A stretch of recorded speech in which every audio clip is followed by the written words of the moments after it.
આમ તો કહેવાય છે કે આજે ચોમેર કળિયુગનો કેર વર્તાય છે, પરિવાર ભાવના હવે છૂટતી જાય છે અને પરિવારો તૂટતા જાય છે. પરંતુ શું તમે ક્યારે વિચાર્યું છે કે આજના આવા સમયમાં જ્યાં અવારનવાર વૃદ્ધાશ્રમોની સંખ્યા દિવસે દિવસે વધતી જાય છે, જ્યાં બાળકો પોતાના માતા પિતાને એકલા છોડી દે છે, ત્યારે કોઈ સાચો શ્રવણકુમાર જોવા મળે તો? જી હા, આ યુવાન વિશે જાણીને ભલભલાની આંખો પણ ભીની થઈ જાય. કારણ કે 23 વર્ષના આ યુવાને પોતાના 72 વર્ષના દાદીને કાવડમાં બેસાડીને હરિદ્વારની યાત્રા કરાવી છે.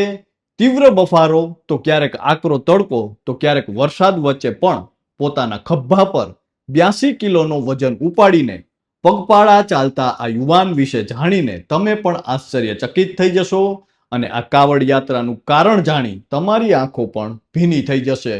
નમસ્કાર, આપની સાથે હું છું કૃપાલસિંહ જાડેજા અને પોતાની દાદીને કાવડ યાત્રા કરાવનાર આ 23 વર્ષીય શ્રવણકુમાર વિશે વિગતે વાત કરીએ ગુજરાતી પર. આમ તો માતૃદેવો ભવ અને પિતૃદેવો ભવના ગાણા ગાતા આ દંભી સમાજની બીજી વાસ્તવિકતા વૃદ્ધાશ્રમ પણ છે.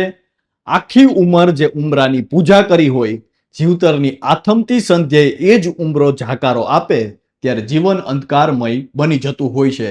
આજે આપણી આસપાસ અનેક એવા સંતાનોને આપણે જોતા હોઈએ છીએ કે જે પોતાના વૃદ્ધ માતા પિતાની અલગ રહેતા હોય છે, જેમના બાળકો પણ દાદા દાદીથી દૂર રહેવા મજબૂર બનતા હોય છે. ત્યારે હાલમાં આવા કળિયુગના વાયરા વચ્ચે એક પૌત્રએ પોતાના દાદી માટે એ કર્યું છે જેની હાલ ચોમેર ચર્ચાઓ થઈ રહી છે. જો આ સમગ્ર ઘટના વિશે વિગતે વાત કરીએ તો હાલમાં એક યુવાનને જોઈને લોકો તેને આજના જમાનાનો શ્રવણકુમાર કહી રહ્યા છે. અને એ યુવાન છે દિલ્હીના વિકાસનગરની કુમાર કોલોનીમાં રહેતા અરવિંદ પ્રજાપતિ, કે જેઓ હાલમાં જ પોતાના 72 વર્ષીય વયોવૃદ્ધ દાદીમાને કાવડમાં બેસાડીને હરિદ્વારથી દિલ્હી તરફ પગપાળા નીકળ્યા છે. કારણ કે તેમના 72 વર્ષના દાદીમા ઉંમર અને ઘૂંટણના દુખાવાના કારણે બહુ ચાલી શકતા નથી, પણ તેમની હરિદ્વાર જઈને પવિત્ર ગંગાજીના દર્શન કરવાની તીવ્ર ઈચ્છા હતી. અરવિંદે એક દિવસ પોતાના દાદીમાને વચન આપ્યું કે દાદીમા, તમે ચિંતા ન કરો, હું તમને હરિદ્વારની ગંગા આરતીના દર્શન અવશ્ય કરાવીશ અને મારા ખભે બેસાડીને તીર્થયાત્રા કરાવીશ. બસ પછી તો વચન પૂરું કરવા માટે આ યુવાને હરિદ્વારથી દિલ્હી સુધી પગપાળા કાવડ લાવવાનો સંકલ્પ કર્યો. આ યાત્રામાં તેમણે કાવડનું એક અદ્ભુત સંતુલન બનાવ્યું છે. કાવડના એક પલ્લામાં તેમના 72 વર્ષના દાદીમાં બેઠા છે, જેમનું વજન આશરે 41 કિલો છે, અને કાવડનું બેલેન્સ જાળવવા માટે તેમણે બીજા પલ્લામાં બરાબર 41 લીટર પવિત્ર ગંગા જળ રાખ્યું છે. એટલે કે અરવિંદ અત્યારે પોતાના ખભા પર કુલ 82 કિલોગ્રામનો ભાર ઉપાડીને ચાલી રહ્યા છે. અને આટલા ભારે વજન સાથે ધોમધખતા તડકામાં અને અચાનક આવતા વરસાદ વચ્ચે પોતાના ખભે આટલો વજન ઉઠાવીને સંતુલન સાથે પગપાળા ચાલવું ખૂબ જ કઠિન હોવા છતાં આ યુવાન હસતા મુખે યાત્રા કરી રહ્યો છે. અરવિંદ દરરોજ લગભગ 10 કિલોમીટર જેટલું અંતર પગપાળા કાપે છે. તે બહુ ઉતાવળ નથી કરતો, કારણ કે કાવડમાં તેમના વૃદ્ધ દાદીમાં બેઠા છે અને તેમને કોઈ આંચકો કે તકલીફ ન પડે તેની અરવિંદ પ્રજાપતિ ખૂબ જ કાળજી રાખી રહ્યા છે.